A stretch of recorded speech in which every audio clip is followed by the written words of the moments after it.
¿Qué tal, amigos? Gracias por estar aquí con nosotros en este espacio de Capital CDMX, donde vamos a tener una entrevista muy importante. Para ello me gustaría darles un poco de contexto para hablar del tema que hoy nos tiene aquí en agenda. Se trata de un tema muy delicado que tiene que ver con las desapariciones en la Ciudad de México, un asunto que desgraciadamente está creciendo y este año 2022 tiene cifras muy graves. Vamos a conocer algunas de ellas. En Capital CDMX, Alberto Cuenca dio a conocer que abril y julio de este 2022 se ubicaron como los meses con los registros más altos de personas desaparecidas del último año. En abril, la Comisión de Búsqueda de Personas de la Ciudad de México recibió 98 casos y en julio pasado recibió otros 87, a los cuales se suman 79 de mayo y 75 de junio. Así es como se encuentran las cifras hoy en día. Sin embargo, en los años 2021 y 2020 se ha manejado un promedio de unas 950, casi 1,000 personas desaparecidas. Esas son las cifras oficiales que reporta la Comisión de Búsqueda de la Ciudad de México, pero la realidad es que parece que existe un subregistro y de eso vamos a hablar el día de hoy con una encargada de representar al colectivo hasta encontrarlos, una filósofa muy preparada que ha estado involucrada en este tema y que viene a explicarnos qué pasa con las desapariciones en la Ciudad de México y por qué es un tema al que le tenemos que dedicar tiempo y mucha atención para que las autoridades trabajen de una mejor manera. Bienvenidos a este su espacio.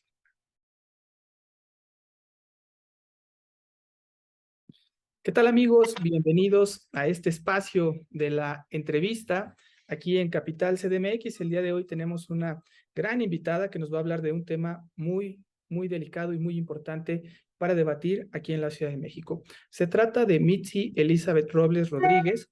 Ella es filósofa, feminista y estudiante de doctorado del posgrado en Ciencias Sociales y Humanidades en la Universidad Autónoma Metropolitana en el campus de Coajimalpa, la UAM, estudiante asociada al Grupo de Investigación de Antropología Social y Forense, integrante del colectivo Hasta Encontrarles CDMX. Ella está aquí con nosotros y le damos la bienvenida. Hola, muchas gracias por la invitación y el espacio.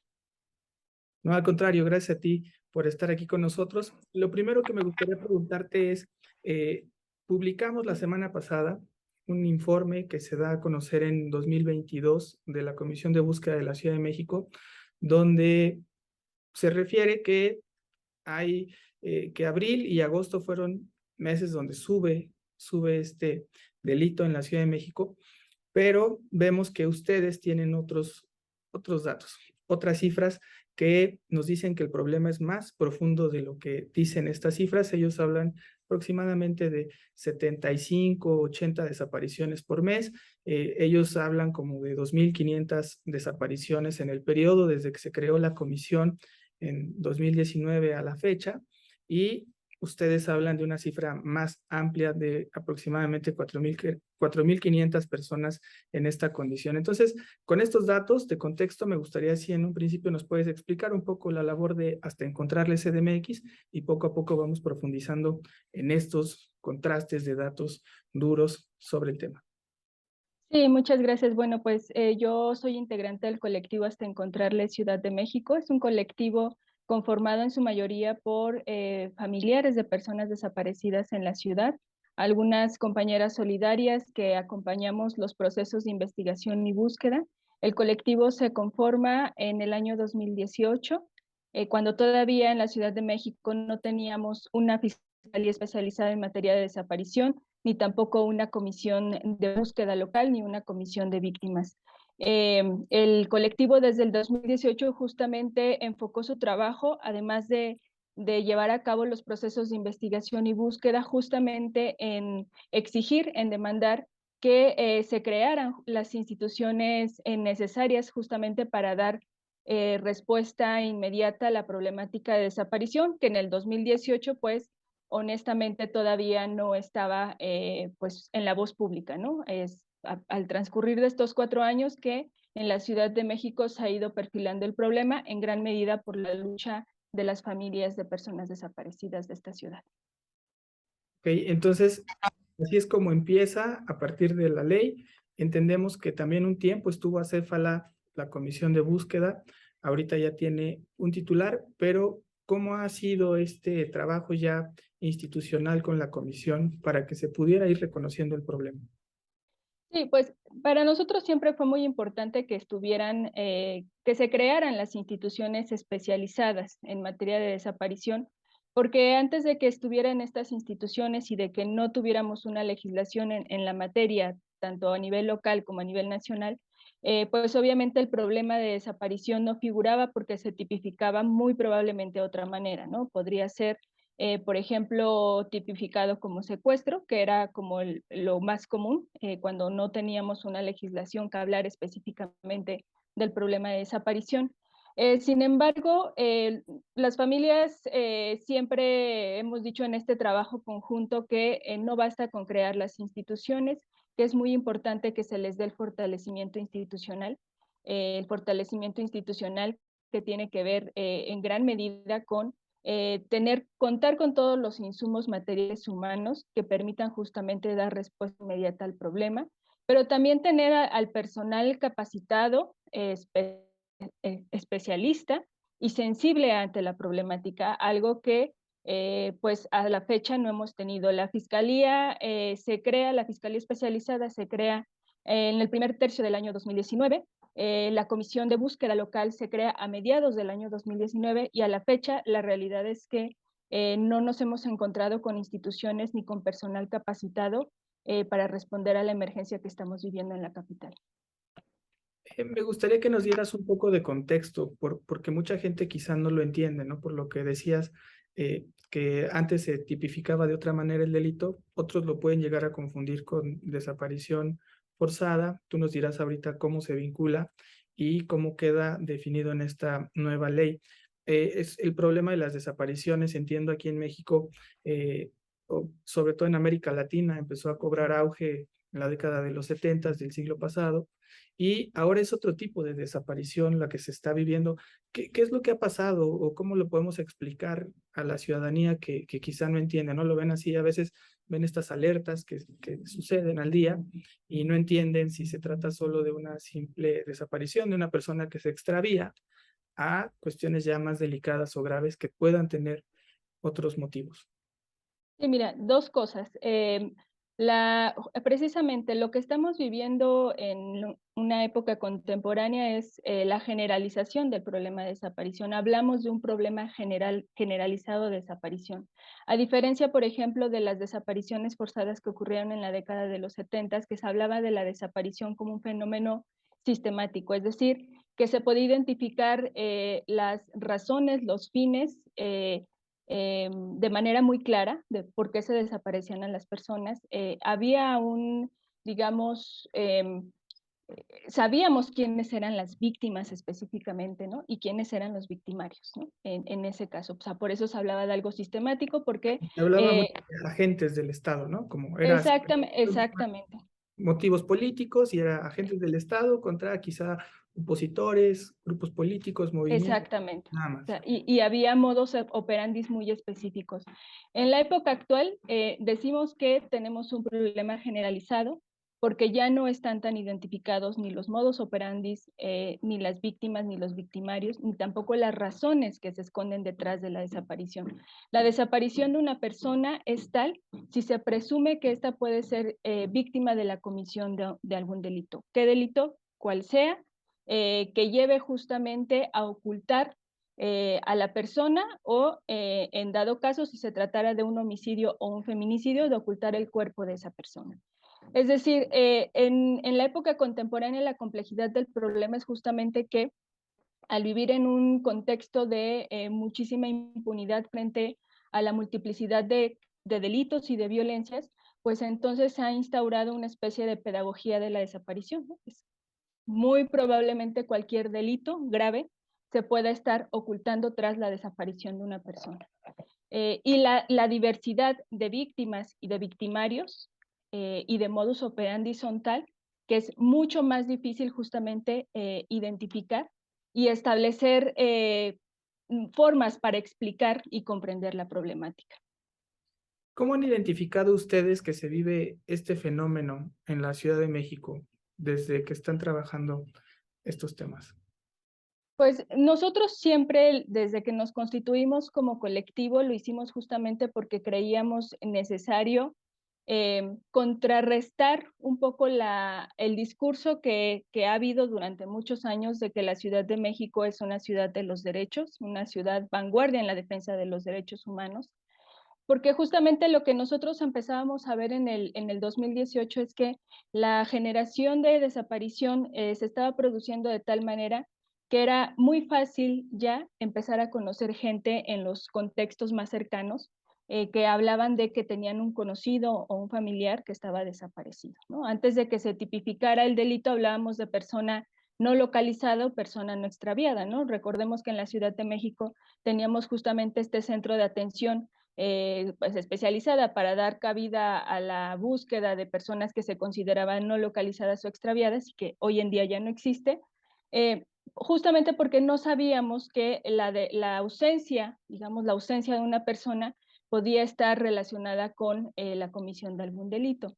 En la Ciudad de México lo empezamos a notar sobre todo en el caso de mujeres, ¿no? Fue ahí donde se prendieron nuestras alarmas, ¿no? Que empezábamos a notar que se estaban multiplicando mucho las ausencias, en ese entonces todavía se hablaba de las ausencias de mujeres, y que no encontrábamos razones justamente para decir que se trataban de ausencias voluntarias, sino que justo en el marco de una violencia generalizada, una violencia de género generalizada, que en muchísimos casos estaba muy próxima a la violencia feminicida, pues la desaparición para nosotros era, digamos, la antesala de esa violencia más extrema. Una vez que empezamos a hablar de la desaparición de mujeres en la Ciudad de México, empezamos a conocer, obviamente, a familias, a mamás específicamente, a mamás y hermanas, que se acercaban a nosotras y nos decían que también tenían a sus hermanos, a sus papás, a sus tíos desaparecidos, ¿no? Y eso se correspondía también con una percepción en lo cotidiano, en la vida cotidiana, de un aumento de la violencia, ¿no? Anclada justamente pues alcaldías, en colonias muy específicas que a nosotros nos daba justamente la intuición de que había un problema mucho mayor del que se estaba visibilizando. Es así como nosotros empezamos a realmente pensar que la desaparición era algo que estaba ocurriendo en la Ciudad de México, pero que sin una legislación que hablara de eso y sin instituciones especializadas, pues era muy difícil colocar el tema en términos sociales y políticos. Ahora, ¿qué ha pasado a partir de que ustedes logran este marco jurídico y estas instituciones encuentran, pues, es sin duda un avance, decir que se haya visibilizado el problema, que se haya creado un marco jurídico, pero ¿qué está pasando en la aplicación ya de la ley, de la aparición de estas instituciones, de sus titulares que a veces no logran entender? ¿Qué es lo que han encontrado ustedes en este camino? Pues miren, realmente no es nada muy distinto a lo que se vive en otros estados del país. La realidad es que sí, nosotros exigimos que se crearan estas instituciones porque era derecho de las personas desaparecidas y de los familiares de las personas desaparecidas contar con estas instituciones que contaran con las herramientas necesarias para buscar a una persona, ¿no? Porque nosotros partimos justamente del principio de que ninguna persona tiene que desaparecer y todas las personas merecen ser buscadas. En ese sentido, logramos justamente que se crearan estas instituciones especializadas, pero el problema es que si la creación de las instituciones no se combina con lo que yo decía al principio, el fortalecimiento institucional y la capacitación del personal, es muy difícil que el trabajo se realice, ¿no? Y la capacitación, pues aquí sí queremos ser muy enfáticos, ¿no? No solamente se trata de saber a la letra la aplicación de la ley y la aplicación de los protocolos, sino de realmente comprender la especificidad del problema en la Ciudad de México, ¿no? El problema de la desaparición en la Ciudad de México guarda su propia especificidad, a diferencia de la desaparición de otros estados, ¿no? En la Ciudad de México, después de 4 años de estar trabajando de manera muy cercana al problema, pues todavía nos seguimos preguntando cuáles son, por ejemplo, los patrones de desaparición en una ciudad como esta. cuáles son, digamos, la incidencia de delitos más que pueden estar más vinculados al tema, ¿no? La cuestión es que no podemos hablar de instituciones eficientes si, por ejemplo, no cuentan con los procesos, los mecanismos y las metodologías justamente para dar cuenta del problema, para comprenderlo y, por lo tanto, para actuar en consecuencia. En la Ciudad de México no contamos, por ejemplo, con un contexto de la desaparición, un contexto que tendría que generar por un lado la Comisión de Búsqueda Local y por otro la Fiscalía Especializada. No tenemos ese contexto. Lo hemos pedido desde por lo menos hace más de 2 años en ambas instituciones y no hemos logrado justamente tener eso. Sin tener un contexto de la desaparición en la ciudad, como te decía, no sabemos qué patrones y por lo tanto qué planes de investigación y búsqueda son los más efectivos para localizar a las personas que estamos buscando. Y entonces, ¿qué hacen? ¿Qué hacen o cómo es este protocolo ahorita actualmente con base en la ley y las instituciones? Nos gustaría decir que con base en la ley, porque pues para nosotros, mira, la ley y los protocolos son, establecen lo mínimo que tendría que ejercer un servidor público encargado de llevar la investigación o encargado de llevar la búsqueda. O sea, si se aplicara la ley, nosotros diríamos, es el mínimo, ¿no? Es lo mínimo que nosotros y nosotras estamos pidiendo. Pero la realidad es que la impresión que nosotros tenemos después de este tiempo es que hay un desconocimiento de la ley, hay un desconocimiento de los protocolos, pese a que por lo menos desde el 2017 en México se empezó a hablar de esto de manera ya muy concreta eh, en términos de legislación. Eh, Sentimos que no hay la comprensión de que quienes están encargados de estas instituciones tienen que tener muy clara la especificidad de la desaparición frente a otros delitos, ¿no? En muchas ocasiones hemos notado que, por ejemplo, pese a que la Ciudad de México habla de un avance sustancial, por ejemplo, en la lucha contra la violencia de género, bueno, nos damos cuenta de que en estas instituciones no hay una perspectiva mínima de género, no hay una perspectiva mínima de derechos humanos, no hay una perspectiva justamente en favor, por ejemplo, de la niñez o las personas menores que se encuentran también desaparecidas. No hay conocimiento de todo lo que ya tenemos, ¿no? Que sabemos que la legislación es perfectible, que hay muchos vacíos legales que tendrían, sobre los que tendrían que estarse trabajando, pero la realidad es que en la Ciudad de México no se investiga y no se busca eficientemente porque se desconocen, realmente se desconocen los procesos que se tienen que seguir. No están las personas ni capacitadas ni sensibles al frente de estas instituciones.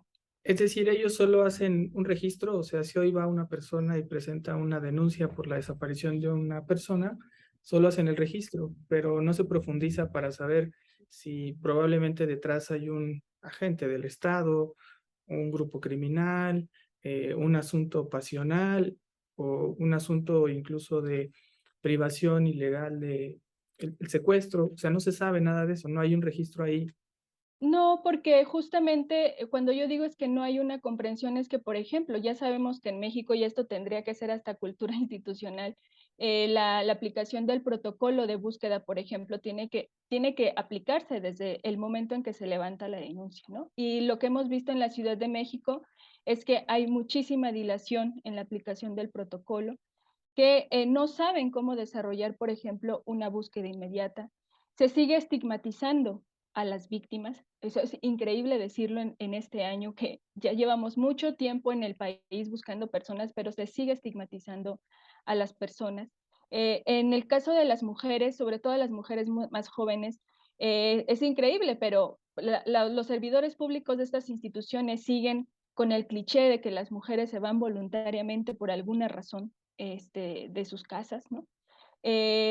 Cuando se trata de hombres jóvenes, también es el cliché de que seguramente andará de fiesta o andará de farra y no se toma con seriedad justamente el dicho, las denuncias que se hacen, pues con muchísima preocupación por parte de las familias, ¿no? Porque nosotros y nosotras hemos aprendido que la intuición de las familias es tal que ellas saben justamente que su familiar puede estar corriendo algún peligro y por eso acuden a levantar una denuncia. Pero en las instituciones hay una desatención total, desoyen justamente las exigencias y las necesidades.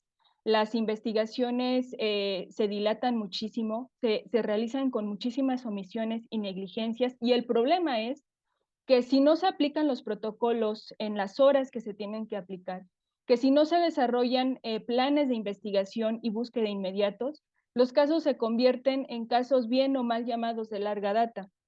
Y cuando se convierten de larga data, la cuestión se complejiza mucho más, ¿no? O sea, investigar y buscar se hace mucho más difícil. ¿Cómo es el protocolo hoy en día? Digamos, una persona desaparece.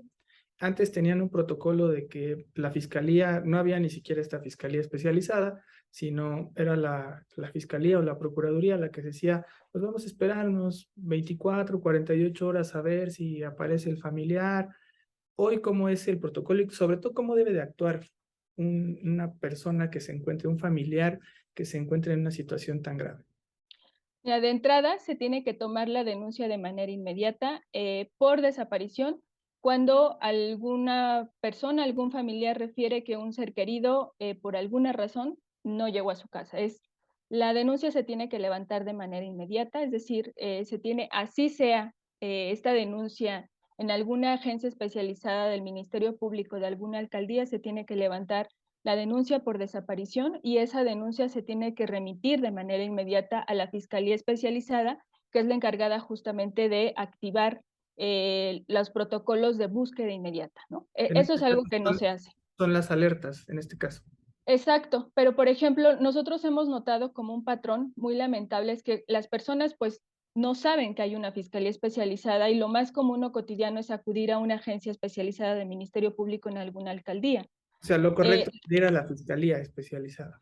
Pues lo correcto es que en cualquier agencia se levante la denuncia y desde esa agencia se active el Inmediato, protocolo sí. de búsqueda, pero no se hace, ¿no? Es decir, nosotros muchas veces cuando intervenimos, cuando empezamos a dar asesoría o acompañamiento, decimos hay que volver a levantar la denuncia en la Fiscalía Especializada porque hemos encontrado casos en donde ya han transcurrido días y la carpeta de investigación ni siquiera ha llegado a la Fiscalía Especializada, ¿no? Es decir, no solamente se trata de la capacitación y funcionamiento de la Fiscalía Especializada, sino también de las agencias ministeriales en las alcaldías para que entiendan que cuando una persona va a levantar una denuncia de desaparición, se tiene que activar, se tiene que solicitar la activación del protocolo de búsqueda de manera inmediata desde esa agencia. ¿En qué consiste el protocolo de búsqueda inmediata? Bueno, una vez que se levanta la denuncia, se tiene que hacer una búsqueda exhaustiva a través de cámaras públicas cercanas al último lugar en donde se ve la persona. Se tiene que hacer un análisis inmediato de la telefonía celular de la persona. Ese es un insumo sumamente importante. Si la persona tiene un teléfono celular, es muy importante el análisis inmediato, tanto de telefonía como de redes sociales. La difusión y la pega de fotovolantes también es algo muy importante que muy pocas veces se hace por parte de los servidores públicos, pero es algo que se tiene que hacer. La búsqueda inmediata en la zona donde desapareció la persona es algo también que se tiene que hacer y que muy pocas veces realmente hemos visto que lo hacen quienes están encargados de realizar estas acciones. La búsqueda exhaustiva, por ejemplo, aunque es complicado y doloroso, pero es algo que se tiene que hacer por protocolo, la búsqueda exhaustiva en hospitales y en servicios forenses. También es algo que se tiene que hacer porque se tiene que descartar que la persona haya sufrido algún tipo de accidente, algún daño, y que puede estar como persona no identificada en estos lugares, ¿no? Esas son las acciones que se tienen que realizar en menos de 48 horas. Después de 48 horas, pues viene el proceso de entrevistas de personas cercanas, ¿no? Quienes estuvieron con la persona en las últimas horas, para saber si hay alguna información que pueda ser relevante y que permita ir desde ese momento delineando acciones de investigación que permitan dar con el paradero. Siempre lo hemos escuchado decir de las familias de personas desaparecidas es, si esto no se hace en las primeras horas, muy probablemente lo que tengamos sea una pérdida sustancial de pruebas. Y perder pruebas significa alargar justamente el tiempo de búsqueda. Okay. ¿Y qué, qué casos han encontrado ustedes como patrones de que pudieran estar detrás de este crecimiento de las cifras? Mira, en el colectivo, pues en la Ciudad de México hay 4 colectivos, ¿no? En el colectivo, y yo creo que tengo la impresión de que en los otros colectivos tenemos más o menos la misma cantidad de casos acompañando, tendremos de 20 a 25 casos concentrados en el colectivo, ¿no? Aunque los colectivos también tienen esta tarea de acompañar o asesorar casos, aunque no estén integrados de manera formal en los colectivos. Pero, por ejemplo, en el colectivo Hasta Encontrar la Ciudad de México, que es un colectivo de 25 casos que ahorita estamos concentrados de manera formal, hay por lo menos 3 casos en donde están involucradas las desapariciones que se suceden en bares de la Ciudad de México, ¿no? Por ejemplo, ahí hay un patrón ya de desaparición que pues obviamente tiene que ver con un contexto de violencia que está referido muy probablemente a células delictivas o crimen organizado, algo que en la Ciudad de México no se ha reconocido como tal, ¿no? O sea, que las autoridades no han reconocido tan abiertamente que haya presencia del crimen organizado, pero es algo que está pasando. En el caso de mujeres son desapariciones que muy probablemente pueden estar asociados a trata de personas, pero también casos que pueden estar asociados a feminicidio, ¿no? Y que el hecho de que justamente no se investigue y no se esclarezca el hecho, pues hace que una persona se mantenga desaparecida, ¿no? En el caso de menores de edad, tanto de niñas como de niños y adolescentes, hay mucha violencia, pues sí, mucha violencia sexual en contra de las infancias y de los adolescentes. Y hay delitos muy claros que se están asociando ahí, que es el delito de corrupción de menores. Y es algo que, pese a que insistimos en que se le debe dar la importancia cuando se habla de desaparición de menores de edad, ¿no? O sea, es menores de edad, estos delitos y además la trata de personas, es algo que nosotros hemos identificado y que lamentablemente en los procesos de investigación se minimiza muchísimo. Pero también lo que hemos observado es que muy probablemente lo que está pasando en la desaparición en la Ciudad de México es que nos estemos enfrentando a desapariciones administrativas, es decir, que tengamos personas no identificadas en el servicio forense y que no se esté realizando ni un buen registro de personas no identificadas que justamente permita establecer una relación entre casos de desaparición y personas no identificadas, personas fallecidas no identificadas, y por otro lado, que no se esté tomando el servicio forense como un lugar en donde se tiene que realizar búsqueda exhaustiva. Recientemente en el colectivo tuvimos el caso de Braulio Basilio Caballero,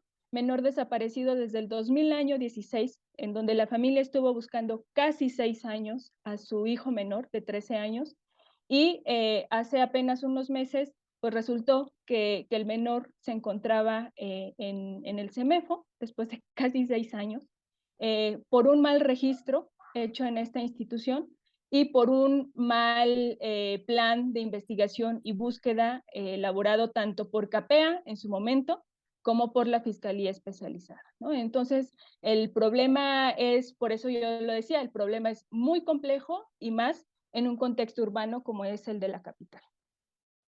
Muy bien. Y esa es una, digamos, como las variantes que están ustedes identificando como las más graves, que son las que explican este crecimiento, me imagino.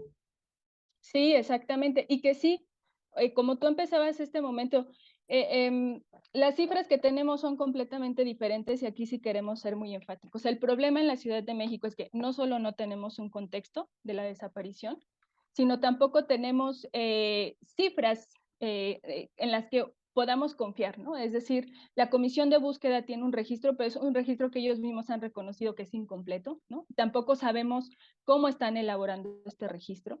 No tenemos, por ejemplo, un registro accesible al público por parte de la Fiscalía Especializada que nos diga cuáles son sus números. Nuestra orientación más certera, y eso lo decimos entre comillas porque también sabemos que ha habido muchos señalamientos y críticas al propio Registro Nacional de Personas Desaparecidas en México, pero es un poco lo que nos orienta de cómo está la cosa. Y son las cifras del Registro Nacional de Personas Desaparecidas, en donde nosotros encontramos que hoy tenemos más de 4.337 personas desaparecidas. Y muy grave, y esto sí lo queremos decir, que más de la mitad de esta cifra se ha concentrado a partir del año 2019. Bueno, hace un momento yo estaba viendo las cifras. En este año hemos superado, creo, las cifras del año 2019. Y esto se tiene que analizar. Nosotros queremos que esto se analice en su complejidad, porque en las últimas fechas en que se han brindado los informes de seguridad en la Ciudad de México, pues nosotros tenemos dos observaciones muy claras. Uno, que el delito de desaparición, pese a que ya está considerado como un delito de alto impacto, no entra en los informes de seguridad, y aquí habría que hacer la pregunta pues muy directa y muy clara de por qué no estamos hablando de desaparición en la Ciudad de México con estas cifras. Y segundo lugar, que donde ellos están reportando una baja de incidencia de delitos, por ejemplo, como el secuestro o el homicidio, el Registro Nacional de Personas Desaparecidas en esos lugares, en esas alcaldías, reporta un aumento de desapariciones. Es decir, a nuestros ojos y según lo que nosotros comprendemos, muy probablemente no es que no estén sucediendo secuestros o homicidios, sino que lo que está pasando es que se están desapareciendo a las personas y por lo tanto se están desapareciendo las evidencias de los delitos que se están cometiendo. Es decir, es un tema todavía más grave porque no se conoce tampoco o no se quieren reconocer las cifras en la fiscalía, en este caso, que es donde... ¿Y qué está pasando ahí, por ejemplo, la fiscalía en cuanto a efectividad de resolución de los casos? Digo, tiene sus aristas este tema, ¿no? Por una parte, también hay que decirlo, hay un buen número de personas que por fortuna reaparecen, pero hay una parte que no, ¿no? Una parte alta también importante que no se ha podido encontrar. Ahí cómo está operando la situación ya en esta parte de tener que, pues, impedir que no haya impunidad, y también en los casos que ya tienen identificados algún patrón, ¿se está haciendo algo en materia de reparar el daño? Por Te agradezco la no muchísimo repetición. te agradezco muchísimo esta pregunta porque es justo algo con lo que nosotras y nosotros siempre peleamos. La Fiscalía Especializada y también la Fiscalía General de la Ciudad de México siempre, y perdón por la expresión, siempre se lavan un poco la cara con las cifras de personas localizadas, ¿no? Es su trabajo, es algo que tienen que hacer, pero digamos que la percepción, a nuestro modo de ver, tiene que estar concentrada en las personas que no son localizadas, porque las personas que no son localizadas son las personas justamente que en su mayoría están siendo víctimas de un delito grave, ¿no? Es decir, sí, en la Ciudad de México hemos notado una incidencia importante de desapariciones de personas, sobre todo muy jóvenes, que están respondiendo también a los contextos de violencia familiar que estamos viviendo en estos tiempos y que tiene que ver con eso, es algo que también tenemos que hablar. Pero el problema es que frente a la cifra de personas localizadas, que ellos y ellas reportan como personas localizadas, está la cifra de personas que no son localizadas y que son las cifras que son de larga data y que tienen que ver con delitos graves, ¿no? Esa es la primera cosa que tenemos que decir.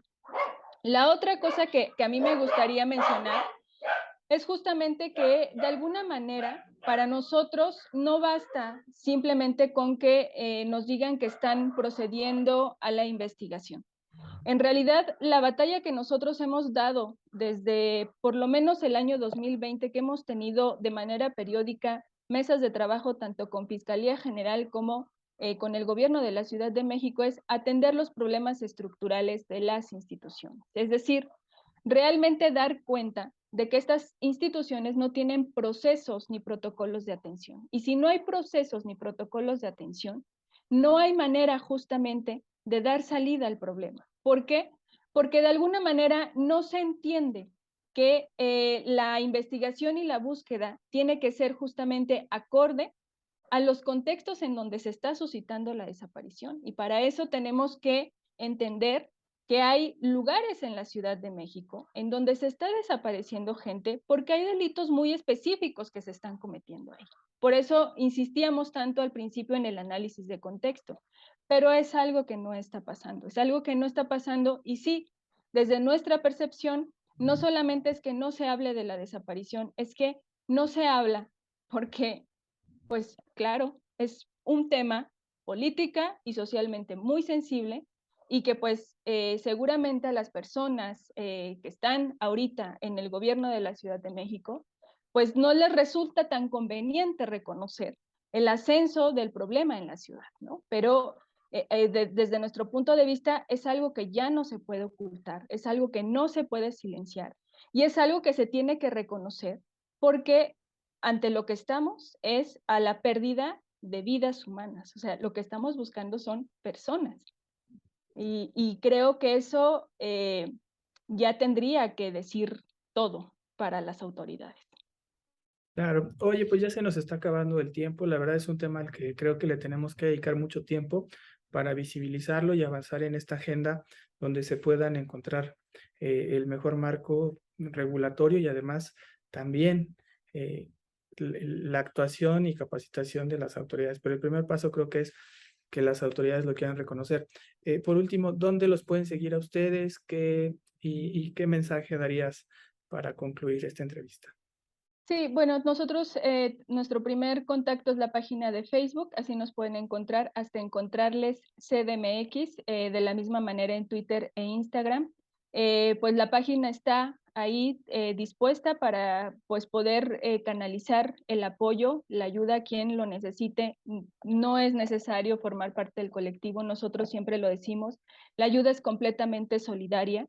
Es muy importante también, sí, nosotros sabemos que sí, gran parte de esta chamba, una gran parte de esta chamba le corresponde a los servidores públicos, pero también es muy importante que la sociedad permanezcamos sensibles al tema de la desaparición, que evitemos estigmatizar a las víctimas, que reconozcamos que el hecho de que un familiar desaparezca significa que la vida de toda una familia queda suspendida, queda quebrada, queda lastimada, y es algo de lo que difícilmente se puede reponer una persona. A mí me parece que todo este tiempo que hemos trabajado con casos de desaparición, la desaparición es la cosa más dolorosa y más ominosa que una se pueda imaginar, y también es algo que nos corresponde como sociedad sensibilizarnos frente al problema, eh, no culpar a las víctimas, porque nadie tiene derecho a desaparecer, es decir, todas las personas tendríamos que estar aquí, no tendríamos que estar hablando de personas desaparecidas porque se supone que vivimos en una sociedad democrática dentro de un marco jurídico que llamamos Estado de Derecho y esto no tendría que estar pasando. Y entonces el llamado es a ser sensibles cuando ustedes vean a familias de personas desaparecidas que están buscando a su ser querido o que están haciendo una manifestación o que están haciendo un reclamo, no estigmatizar y escuchar un poco las historias que tienen que contar. Mitzi Robles, pues la verdad, muchas gracias por estar aquí con nosotros en este espacio de Capital CDMX y de poder darnos esta explicación tan amplia y todo este contexto para poder atenderlo y seguirlo y sobre todo llevarlo a las autoridades para que ellas también se vayan haciendo cada vez más conscientes de este problema que esperemos todos se reduzca y estas cifras no sean ya tan alarmantes, ¿no? Sabemos que es un tema delicado, que personas que pueden desaparecer, extraviarse, es algo común y frecuente en una ciudad tan compleja como la Ciudad de México, pero esperemos que no sean estos patrones que comentaste los que se queden ya establecidos y se profundice más este problema. Muchas gracias y felicidades por su labor. No, muchas gracias por el espacio. Gracias. Gracias. Hasta pronto. Hasta pronto.